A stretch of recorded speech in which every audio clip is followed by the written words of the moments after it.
todos los conocimientos que había en la época, estaban todas las ciencias. Entonces resulta que cuando en el siglo I llegó una expedición de cristianos a Alejandría, qué casualidad que nada más que llegar ellos, quemó la biblioteca. Se quemó la biblioteca solita. Qué casualidad. Entonces, digamos que lo que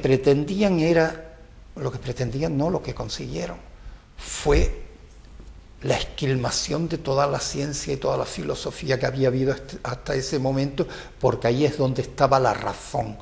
Y resulta que todo el saber griego y el saber romano de los primeros siglos de nuestra era y anteriores, porque muchos de los descubrimientos científicos y muchos de los descubrimientos en geometría o en matemática, en medicina, yo qué sé, en anatomía, en cualquier cosa, en geografía, bueno, 300, 400 años antes de nuestra era, ya se sabía que la Tierra era redonda y que la Tierra giraba alrededor del Sol y que el Sol era mucho más grande que la Tierra y que más o menos el tamaño de la Tierra estaba calculado con muy poca diferencia de la real, y sin embargo todos estos conocimientos se perdieron a través de todos los hechos de los cristianos de quemar libros y a sus autores, porque no solo se limitaron a quemar los libros, sino que en muchos casos quemaron también a los autores o a quienes los leían.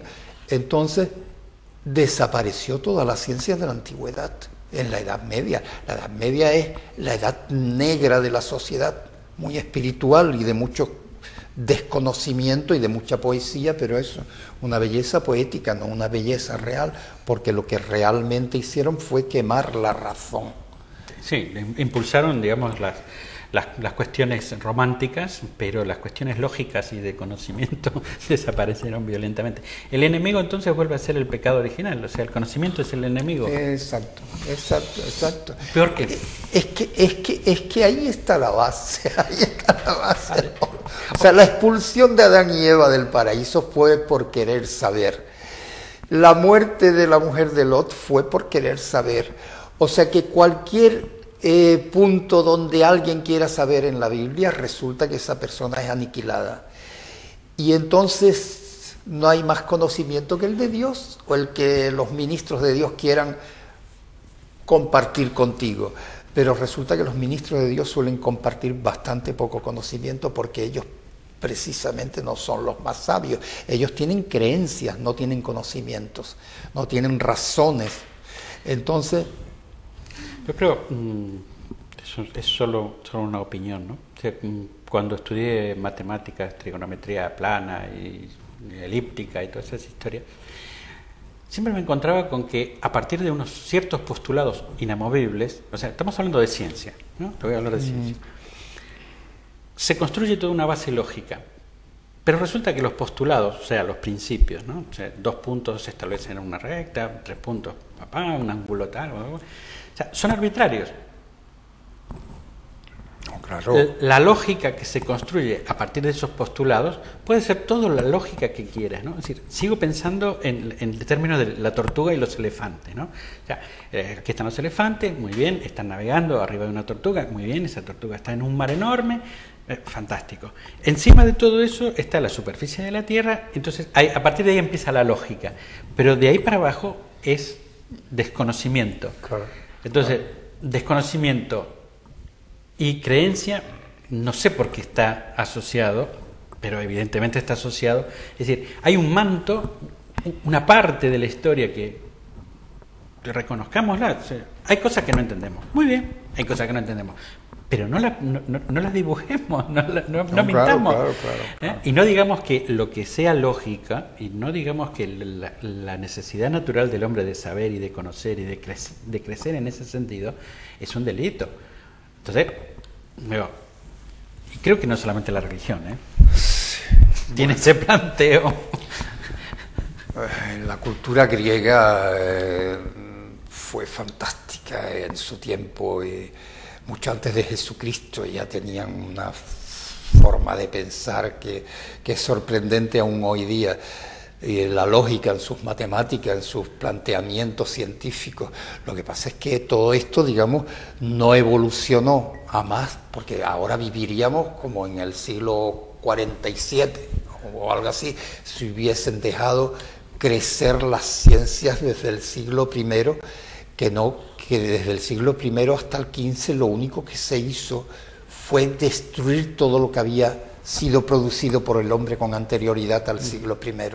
¿Comprende? Entonces, se dedicaron durante 15 siglos a destruir todo lo que había sido otros 15 siglos antes, porque realmente toda la cultura que había surgido en Babilonia o en Persia o en Egipto, todo eso fue destruido, porque faltaba más. Entonces,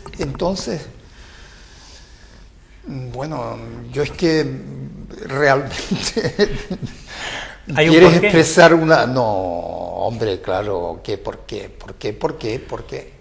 El por qué es sencillamente que la lógica y la realidad siempre tienen un mayor poder que la imaginación. Lo que pasa es que cuando pones la imaginación como dueña del poder, entonces te tienes que inventar unos cuentos así como muy bien hechos y obligar a la gente a creerlo, porque es que si no los obligas a creerlo y no los amenazas con un castigo muy grande para toda la eternidad, la gente no se cree esas cosas que tú le estás contando. La gente prefiere tener algo lógico en lo que creer y en la que él pueda investigar, en la que él pueda llegar hasta una verdad que esté 2 centímetros más allá siquiera de lo que tú le estás diciendo, y después cuando esos 2 centímetros los haya avanzado querrá llegar otros 2 centímetros más allá de su nariz. Entonces tú no puedes parar el ansia de saber de la gente y amenazarlos con el infierno por querer saber.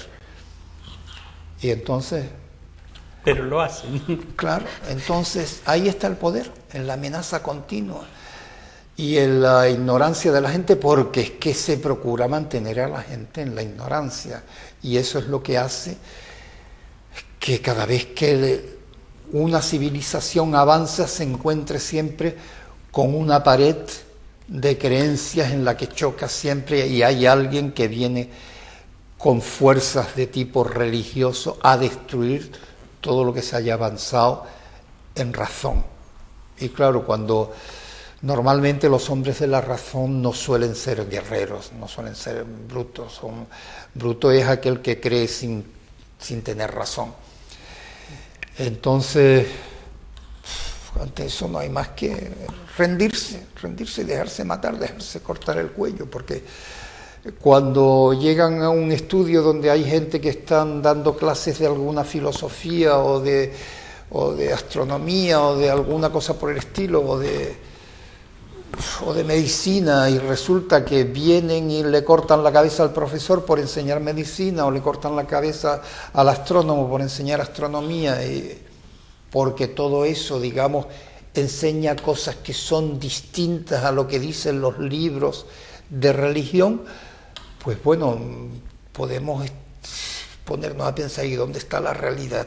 ¿Lo que dicen los científicos o lo que dicen los libros que están basados en creencias? Y da la casualidad que normalmente la realidad está siempre más cerca de lo que dicen los científicos, no de lo que dicen las creencias. Pero bueno, eso es una lucha constante. Entonces, las religiones suspenden la materia. Lastimosamente sí, sería precioso que uno pudiera ponerse a pensar y decir, pues a mí me parece que esto ha sido así, y resulta que todo lo que uno piensa fuese la realidad. Porque entonces nos construiríamos un mundo maravilloso, pero... surrealista. Sí, totalmente irreal, claro, totalmente real, el cuento de hadas, o sea, lo que hacen los niños pequeñitos, que son en lo que nos quieren convertir los que quieren, digamos, dominar nuestra mente y nuestros conocimientos. El niño sin razón, o sea, o irracional,